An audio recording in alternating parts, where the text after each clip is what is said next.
పార్లమెంట్లో రీసెంట్గా ఒక బిల్లును ప్రవేశపెట్టారు. అందులో ఏముందంటే ప్రధానమంత్రి, ముఖ్యమంత్రి లేదా మంత్రులు, ఎంపీలు, ఎమ్మెల్యేలు 30 రోజులు లేదా అంతకంటే ఎక్కువ రోజులు జైల్లో బెయిల్ రాకుండా కనుక ఉన్నట్లయితే ఇకపై వాళ్ళకి ఆ పదవి ఉండదు అని చెప్పి.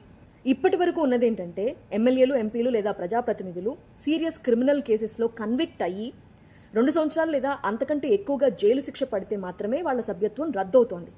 కానీ వాళ్ళు జైల్లో ఉన్న బెయిల్ రాకుండా జైల్లో ఉన్నప్పటికీ వాళ్ళ పదవికి ఎలాంటి డోకా లేదు. జైల్లో ఉండే కార్యకలాపాలు కొనసాగించిన వాళ్ళు కూడా ఉన్నారు. అందుకనే కేంద్రం ఏం చెప్తోందంటే ఈ కొత్త బిల్లు ద్వారా క్లీన్ లీడర్స్ని ప్రజలు ఎన్నుకునే అవకాశం ఉంటుంది, కరప్షన్ తగ్గుతుంది, క్రిమినల్ బ్యాక్గ్రౌండ్ ఉన్న వాళ్ళని పాలిటిక్స్లో తగ్గించాలి, ఆ క్రిమినల్ పాలిటిక్స్ని తగ్గించే అవకాశం ఉంటుంది అని చెప్తోంది. కానీ అపోజిషన్ మాత్రం దీన్ని వ్యతిరేకిస్తోంది. ఎందుకు అనంటే దీన్ని మిస్యూజ్ చేసే అవకాశం ఉంటుంది, రాజకీయ కక్ష సాధింపులకి ఉపయోగించుకునేటువంటి అవకాశం ఉంటుంది. వాళ్ళకి పొలిటికల్గా అపోనెంట్స్గా ఉన్న వాళ్ళని సెంట్రల్ ఏజెన్సీస్ లైక్ ఈడీన్ ద్వారా ఉపయోగించుకొని మిస్యూజ్ చేసి వాళ్ళని అరెస్ట్ చేయించి వాళ్ళకి బెయిల్ రాకుండా గనక చేస్తే వాళ్ళ పదవి కోల్పోతారు కదా అని చెప్పి అపోజిషన్ సీరియస్గా వ్యతిరేకిస్తోంది దీన్ని. రీసెంట్ కొన్ని కన్సర్న్స్ కూడా చెప్తోంది. ఢిల్లీ సీఎం లాస్ట్ ఇయర్ 6 నెలలు జైల్లో ఉన్నారు.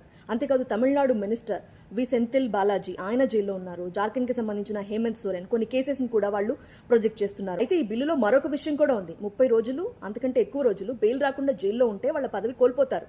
కానీ వాళ్ళు రిలీజ్ అయిన తర్వాత వాళ్ళని రీఅపాయింట్ చేయొచ్చు గవర్నర్ లేదా రాష్ట్రపతి అని చెప్తున్నారు. సో ఈ బిల్లు గురించి మీరేమనుకుంటున్నారు?